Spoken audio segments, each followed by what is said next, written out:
Kalusugan ni Daniel Padilla, apektado na, alamin dito ang buong detalye. Dahil sa patuloy na pananahimik ni Daniel Padilla tila napapasama ang imahe nito at tila hindi na din ito nakakatulong sa kanyang career at maging sa kanyang kalusugan ngayon. Sa patuloy nilang pananahimik ay tila mas palala ng palala naman ang mga akas-ayon at pangbabatikos ng mga netizens.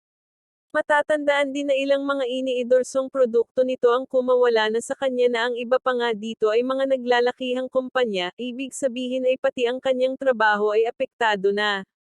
May mga patuloy pero na naniniwala kay Daniel Padilla and sinusuportahan siya at dinadamayan sa mga problemang kinakaharap nito sa ngayon. Pagtatanggol pa ng ilan na tao din naman umano si Daniel at nagkakamali. Sobra-sobra na umano ang dinadanas ng mga pangbabatikos ang natatanggap nito na pati umano ang kanyang kalusugan ay naaapektuhan na. Hindi daw nakakatulog ng maayos ang aktor dahil sa mga akusasyon laban sa kanya.